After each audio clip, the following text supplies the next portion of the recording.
I said no. Not once. Not twice. 3 times. Adriel wanted a divorce. I refused. I thought I was strong. I thought I had the proof to end him. So I took his secrets. His lies. I put them out there for the world to see. I believed it was my victory. But then came the handcuffs. The police. The darkness I didn't expect. And on day 3, there he was, holding our son's essay. The title? I Have a Crazy Mom. That's when I realized the real war wasn't about me or Adriel. It was about everything we were hiding and what I was willing to lose. After I turned down Adriel Hester's divorce request for the 3rd attempt, I did something completely foolish. Foolishly, I turned his chat logs and hotel records with his assistant into a PowerPoint and put it on the internet. I even wrote out every grievance, every silent cry from our 5-year marriage, setting them out as a complaint. Right when I believed I could finally taste the joy of revenge, the police arrived to take me away. Only at that moment did I learn that Adriel had reported me for breaking his privacy. Because of that, I was about to step into the darkest 5 days of my life. But on the 3rd day, he showed up holding our son's newest award-winning essay. The essay title was, I Have a Crazy Mom. At that second, the belief I had held so tightly broke apart without pity.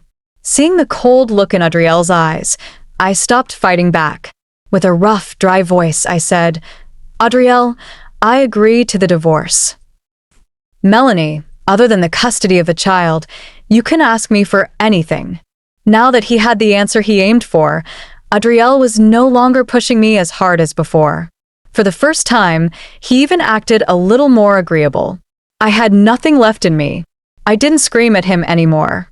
Calmly, I answered what I wanted. I want 1 million. When he heard it, a small hint of surprise passed over Adriel's face. He had assumed I wouldn't let go of custody so quickly that I would keep fighting him. He had even gone through how he planned to handle me if I tried to fight for it. But what I said was nothing like what he had pictured. Only 1 million? He stared at me, still doubtful, and asked again, if you take that 1 million, you won't have any connection to your son from then on. With his questions hanging there, I gave a calm nod. Adriel looked like he wanted to keep talking. His lips moved for a moment, but he stayed silent. Fine. When you get out, we'll complete the divorce registration. Melanie, you'd better not deceive me. He left that warning behind and walked away.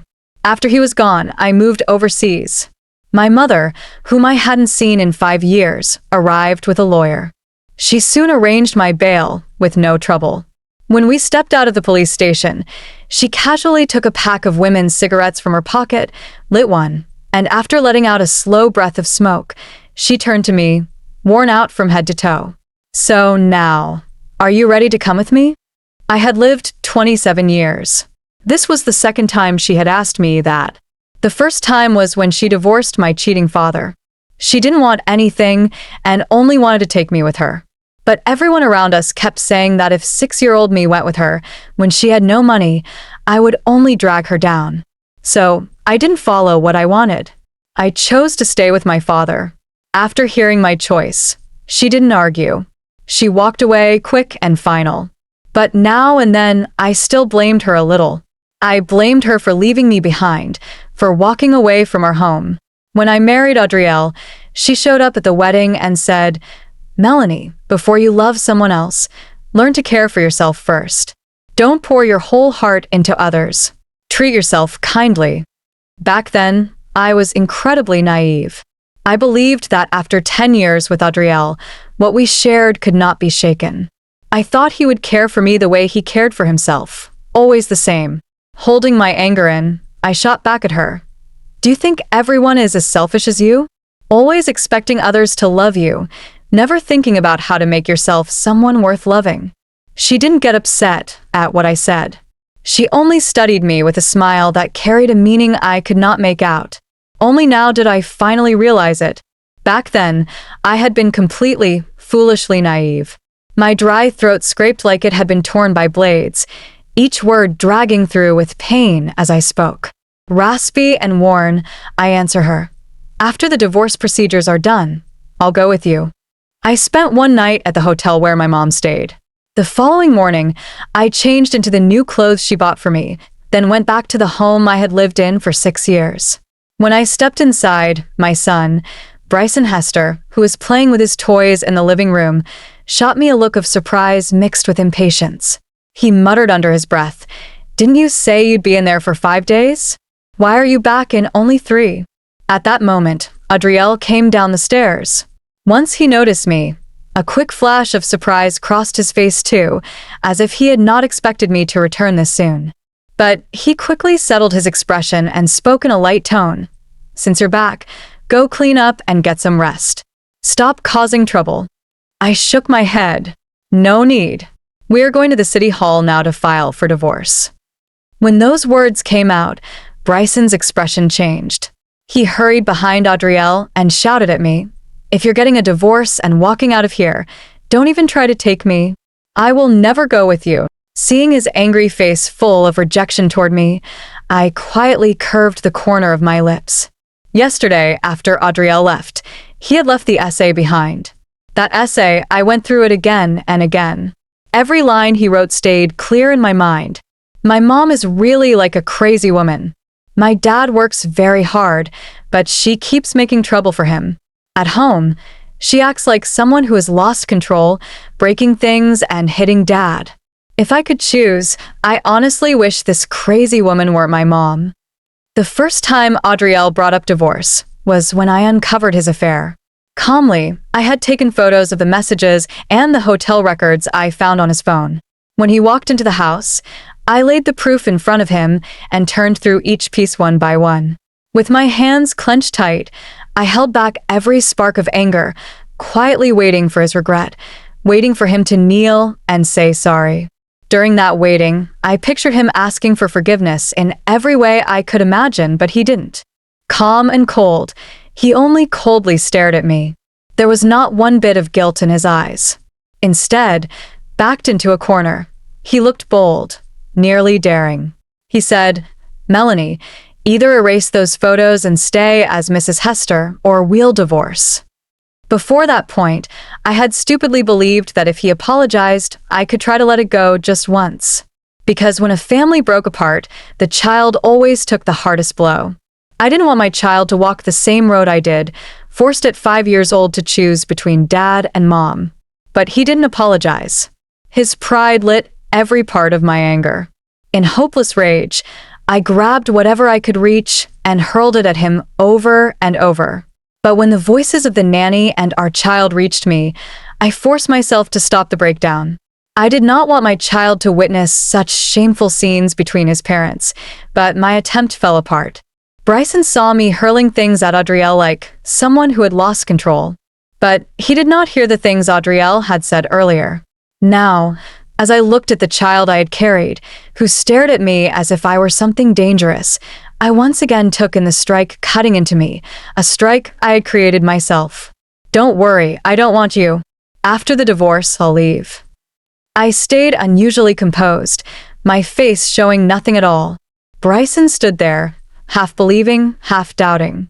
He looked up at Adriel. Meeting his gaze, Adriel spoke calmly. "Since that's the case, we'll register the divorce tomorrow. I'll have someone draft a divorce agreement now. Once you sign it, the child will finally feel at ease." When he said that, the uncertainty in Bryson's eyes vanished. His entire expression lit up with hope. I pressed my lips together and replied, "All right." Adriel's lawyer acted fast. Within 2 hours, the divorce agreement was brought to me. Without pausing, I signed my name. The moment my name was written, I heard a light, satisfied breath from beside me. Bryson grabbed the agreement with a smile and laughed as he said, "I finally don't have a crazy mom anymore. No one at school will laugh at me again." While I stood there stunned, Adriel, next to him, gave me a look that seemed just a bit too satisfied. "When you were taken away, someone took photos and posted them online. Because of you, Bryson has been getting plenty of dirty looks at school." His voice was openly blaming. But he overlooked that everything had started with him. I stopped challenging him at that point. I went along with it, letting him dump every bit of blame onto me. Yet when I caught the dismissive look in his eyes, it brought me back to the second time he mentioned divorce. Back then, I couldn't bring myself to accept it. Like someone completely rattled, I ran straight to his office building. In front of everyone working there, I shouted and accused him and his assistant, Amanda Collin. He stood in the middle of the crowd, not reacting at all, watching my humiliating display with a cold stare. And I forgot, those employees' paychecks were given by him. They wouldn't talk about their boss's personal matters carelessly, nor would they risk their jobs for someone who meant nothing to them. Everyone stared at me like I was some joke. Those mocking eyes left me with nowhere to go. I naturally wanted to run, yet I heard someone in the crowd say, "She looks beautiful, but she really can't compare to Assistant Amanda." If I were the boss, I wouldn't pick this old woman either. Yeah, there are so many cheating men out there, especially rich ones. Why is she so dumb? Not knowing how to look the other way. If I were her, I wouldn't make a scene at all. Why not just take the money and live easily at home? Why run around like a maniac and let everyone watch the show? Standing inside the crowd, hearing those quiet comments close by, I suddenly recalled the year Adriel started his company. I helped him secure a deal with a big client. I drank so much during the negotiation that I ended up with stomach ulcers and was hospitalized. It was he, Adriel, who stayed at my bedside, holding my hand tightly as he cried and choked out, "Melanie, in this life, I will never cheat on you. I'll give you a home, make you the Mrs. Hester everyone admires." I parted my lips, wanting to answer those people, wanting to tell them it was Adriel who promised me a future. He was the one who said he would grow old with me. But before I could speak, Amanda came rushing over in tears. With a heavy sound, she dropped to her knees right in front of me. Bowing her head, she sobbed, "Mrs. Hester, I never planned to come between you and President Hester. If you dislike me, I can leave right away. I won't see him again. But please, I'm begging you, stop causing trouble here. If you keep acting like this, how is President Hester supposed to face the staff later?" She looked like a kind woman who only cared about Adriel, and with one line, she made me look like the unreasonable, wild troublemaker. Adriel Hester looked at her, crying so gently she seemed breakable. Moving closer, he lifted Amanda with a pained look in his eyes. Then he yelled at me, "Enough. Melanie, we're getting a divorce. I don't want to stay with you for even one more day. I'm done with this suffocating life." In Bryson's essay he wrote about today. Only then did I find out that the day I went to his company and caused a scene, he had skipped his after-school class and gone there to spend time with Amanda. And in that essay, he had written, "My mom isn't only a crazy woman. She embarrasses me so much. I don't get why I ended up with a mom like her. If only Aunt Amanda were my mom, that would be great." I accepted the divorce and signed the agreement to cut ties.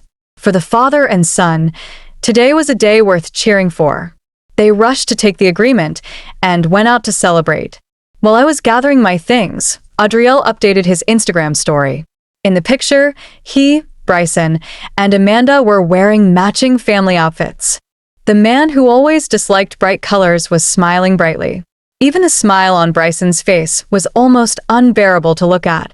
Standing between them, Amanda looked exactly like the soft, educated mother of family of 3 should have. I barely looked at it before noticing a message from my mom. She texted, "I already prepared your passport. After you finish the divorce paperwork tomorrow, come with me. You can return later to pick up the divorce certificate." I didn't turn her down. I only answered, "Okay." Before now, I always reminded myself that I had to act like a mother who cared for her child, letting him grow up safely and letting him feel wanted. So I never told him. On the day he was delivered by cesarean section, I almost blacked out from the pain several times, yet Adriel wasn't there. I forced myself to stay conscious because I had heard that if no one keeps an eye on the newborn, the baby might get misplaced. Clenching my teeth, I took one surge of pain after another. In the end, I still couldn't take it and called Adriel while crying, but he didn't pick up. I assumed he was tied up with work and carried all of my pain alone. The moment I uncovered his cheating and finally tore everything open, I learned the truth. That while I lay in the hospital crying from the pain of a C-section, he was enjoying comfort in another woman's bed. When the baby suddenly got a fever in the middle of the night and I had an unexpected appendicitis attack, terrified out of my mind, he, who claimed to be on a business trip, was still staying with someone else. My suffering meant absolutely nothing to him. Whenever he felt somewhat guilty, he would buy me all kinds of gifts to smooth things over. When he saw me give a real smile, he would secretly think in a shameless way, "Melanie is so easy to calm." He told me these things himself. He told me happily how he treated my emotional gratitude like a joke. He completely forgot that in our hardest year, when we lived in a dim and cramped basement, every time he saw other men's girlfriends looking neat and polished, and then looked at me, worn out from running everywhere, fighting so hard for our lives, he would feel hurt and cry. "Melanie, meeting you in this life made me feel lucky. If I ever lost you, how would I keep going?" He said he wanted to give me the nicest things. Each month after getting his pay, he would use half of it to buy me lovely dresses and jewelry. Then he would say, "Melanie, you should have more. Wait for me a little longer. Whatever others enjoy, I'll bring them to you one at a time." So I kept waiting and waiting, hoping and hoping. Every day, I imagined a bright future for the three of us. But the truth kept cutting into my already worn-out heart again and again. I packed my luggage and ripped apart every photo of me in the house. Then I hired a cleaner to make every sign of my life here neat and clean. I planned to leave right after signing the divorce papers tomorrow. That night, neither Adriel nor Bryson came home. I didn't ask them to return. The next day, I went to the city hall as agreed. Adriel showed up 30 minutes later. As soon as he got out and saw me in a bright red dress, something like admiration briefly appeared in his eyes. But his expression quickly settled, a playful smile tugging at his lips. "Why did you wear your wedding dress here? Do you regret agreeing to the divorce?" I met his eyes and shook my head. Then I replied, "A red dress stands for celebration. Today is a day worth celebrating." In an instant, the faint smile on his mouth disappeared. Staring at my calm, quiet eyes, a strange worry rose in him. He questioned me, "Are you truly certain about divorcing me? You won't regret it." "Melanie, I'm not someone who turns back. Once we finish the divorce today, from now on we really will be strangers." I picked up my phone, erased all of his contact details right in front of him. Then I moved toward the entrance of the city hall. "Let's go. It's our turn." After finishing the divorce, I headed toward the car my mother had parked by the roadside without hesitation. Seeing my firm leaving figure, Adriel suddenly felt an unexplained emptiness in his chest. He lifted his hand, wanting to catch me, but only caught a handful of wind. I found the messages on his phone. There it was. Clear as day. Him, talking to my best friend. Laughing. Planning. They were going to take the company from me. Behind my back. My hands shook. My heart pounded. But after the first shock, I felt cold. I wasn't scared. I was furious. I wanted to stop them right now. I wasn't going to wait. I called the lawyer I trusted. Told him, freeze the accounts. Every dollar. Every asset. No one moves a cent without me. I was in control now. Not him. He called me a few hours later. Voice shaky. "What the hell is this? Give me back access." I didn't answer. I just smiled. Inside, I felt powerful. He had underestimated me. Thought I was weak. But now, he was the one shaking. He tried to get into the office, but security was on my side. I changed all the codes days ago. He was locked out, watching from outside. His panic grew. I could see it. His calls stopped coming. His friends started avoiding him. The people who thought he was smart now saw he was nothing without me. Every day, I sat in my office. Calm. Confident. I made new deals. Signed new contracts. Grew the business while he was falling apart. I wasn't just getting revenge. I was winning. And I was doing it my way. One night, he showed up at my door. Eyes wild. "Please, let's talk." I looked at him. Cold. "There's nothing to talk about. You lost. Remember that." He tried to beg. to explain. But I didn't want to hear it. I was done being angry. Now I was just proud. Proud I took control when he thought I wouldn't. The best part? He's the one who lost everything. And I'm the one still standing. Stronger than ever. They thought I'd break, that I'd cry and beg. But I didn't. I stayed cold, calm, ready to watch everything fall down on him. I had already spread the truth. Quietly at first, then louder and louder. The company he built on lies and cheating? I dug deep and found proof. Emails, fake contracts, stolen ideas, everything. I gave it all to the press. The next morning, the story blew up like a bomb. Scandal rocks the market. CEO caught in illegal deals. The headline screamed. Investors pulled out right away. Stock prices crashed faster than anyone thought possible. Within days, his company was bleeding money. Partners dropped him like a hot potato. I heard he tried to fix it. Called meetings. Promised change. But nobody listened. They all knew his real face now. Signs popped up everywhere. Boycott his products. Don't trust a liar. His name was poison. I didn't even need to do much after that. The company ate itself alive.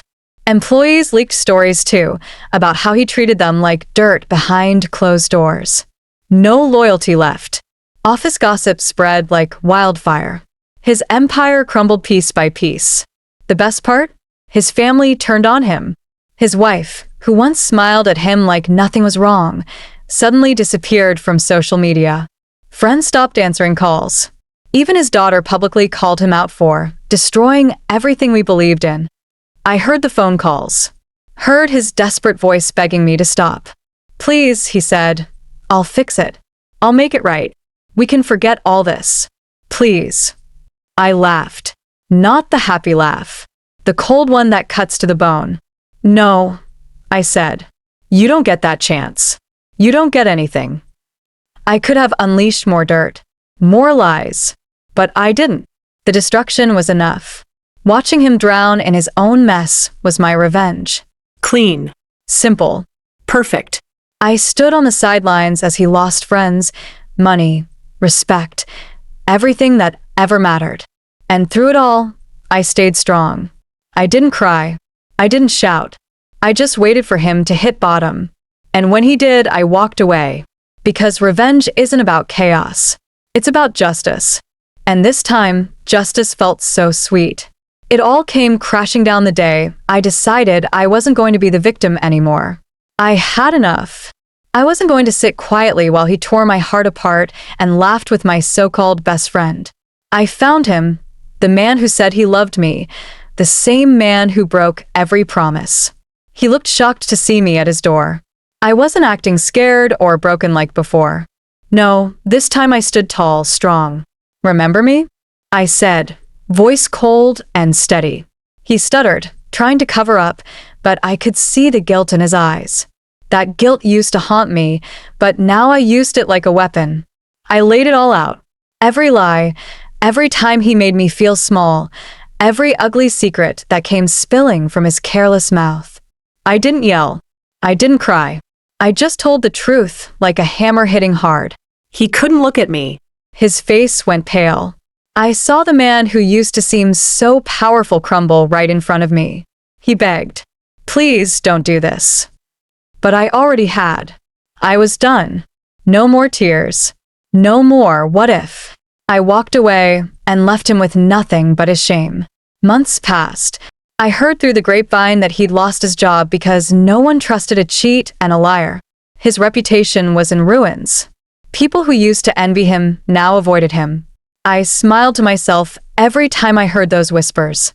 1 year later, I'm standing in my own office. A small business I built from scratch. It's thriving. I wake up excited. I'm doing what I love, surrounded by friends and people who respect me. I'm happier than I ever was when I was with him. Sometimes I think about how far I've come, about the girl I was, the one who almost let him destroy her life. But I'm not that girl anymore. I'm stronger, smarter, and free. If he tries to reach out now, I wouldn't look back. Because I know my worth. I don't need him. I won. And he lost everything. The day of the wedding came faster than I expected.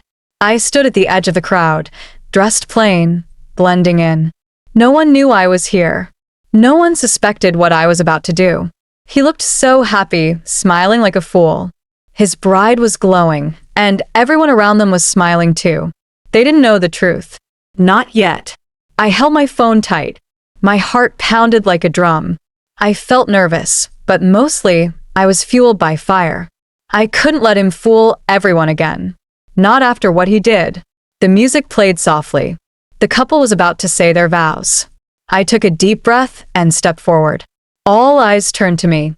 Gasps filled the air. "Wait," I said, loud enough for everyone to hear. "You need to hear something first." He looked confused. His smile disappeared. His bride looked at me, shocked.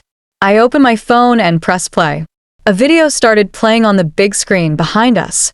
There they were, him and my best friend, laughing, whispering, touching. The pain hit me again, but I pushed it down. The whole room stared, frozen. Then the whispers started. "Is that true? Is this real?" I didn't say a word. I let the video do the talking. When it ended, I looked at him straight in the eyes. "You lied to everyone. To her. To me. But no more." People were angry now. They turned away from him. Some shook their heads. A few started yelling. "How could you?" His bride started crying. She looked at him with disgust, then looked at me. Her eyes said, "Thank you." He tried to speak. Tried to explain. But no one listened. It was over. His lies were dead in front of everyone. I felt calm. Strong. This moment was mine. I didn't break. I didn't scream. I stood tall, proud. I turned away and walked out. The crowd still buzzed with shock. I won. He lost. And I was free. I stood there, frozen, while his parents looked at him like he was a stranger. His mom's eyes weren't angry. They were sad. She shook her head slowly. "How could you do this? After everything we've done for you?" His dad didn't say a word. He just crossed his arms, looking disappointed. Not like the proud son they used to brag about. They didn't defend him. Not once. They looked at me instead. His sister stepped forward and gave me a small nod, like she was saying, "You did the right thing." I felt heat rise inside me. I wasn't the one who had ruined everything. Why was everyone turning on him so fast? He opened his mouth to speak, but no words came out that could fix this. "I trusted you," his mother said, voice breaking. "But you lied. You broke us." He tried to meet their eyes, but they looked away. My heart beat faster. This was the moment I waited for. His father finally spoke. "She's right. You made your choice. We stand with her." The room shifted like a storm blew through. I wasn't alone. He was. He took a step forward, desperate, but his family turned their backs. His sister said softly, "You don't belong here anymore." I watched him crumble. The boy who once held so much power over me was now tiny in front of his own people. He looked at me, eyes pleading for help. I felt no pity, only cold satisfaction. This was my victory, not just over him, but over the whole lie they built around him. I smiled a little. "It's over," I said quietly. His family nodded. They were done with him. I was done with him. And for the first time, I felt free. He showed up at my door late. His face looked pale and tired, like he hadn't slept in days. I didn't want to open at first. I wasn't sure I even wanted to see him. But when I heard his voice, soft and shaky, I knew he was begging. I messed up," he said, eyes full of regret. "I lost everything because of what I did. Please, can we talk?" I stepped back and didn't let him in. My heart wanted to tell him to go away.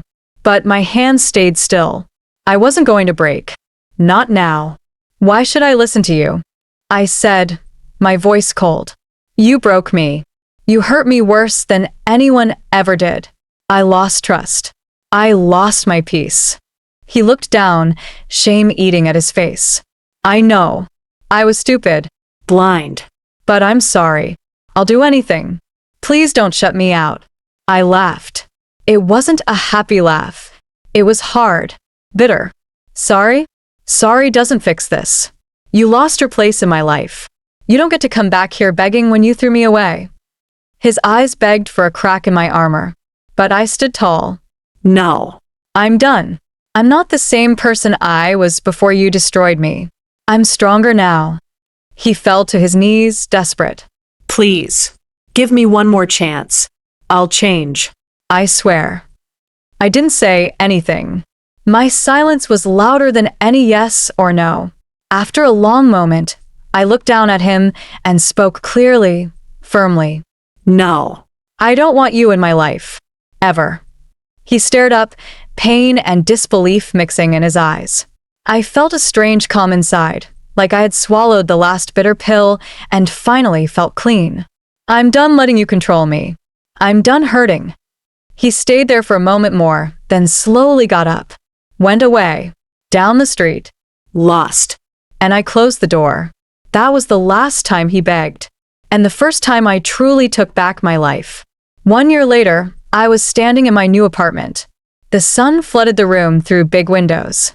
I smiled and looked around. This was my place. My life. Exactly how I wanted it. I was different now. Stronger. Happier than I had ever been. I had worked hard. Every day. I got that big job I wanted. The one they said I could never get. People noticed me. They respected me. I was finally in control. My phone buzzed. A message from an old number. I didn't care to check. I didn't want to remember what or who it was. That part of my life was over. I sat down, feeling the soft couch beneath me. No stress, no lies, no pain. Just peace. Across town, I knew he was sitting alone in a small, messy room. No apartment like mine. No friends to call. No success to show off. He lost everything. His job, his pride, even his few so-called friends deserted him. The same people who once admired him now looked the other way. I heard about him through whispers at work. He tries to fix things, but no one listens. His name doesn't open doors anymore. Instead, it closes them. He looks tired, defeated. Just a shadow of who he was when he tried to hurt me. I don't feel sorry for him. Not one bit. He made me feel worthless. He broke my heart, but I fought back. And now I'm winning. Every time I think about that dark time, I feel a spark inside me. I remember why I never gave up, why I never let him win. Now I walk into meetings with my head held high. I laugh with new friends who care about me. I sleep well, knowing I earned this life. I don't want to see him fall, but I'm not going to hold his hand either. 1 year later, I'm the one smiling. I'm the one who came out on top. He's the one left behind, alone, broken, and I couldn't be happier.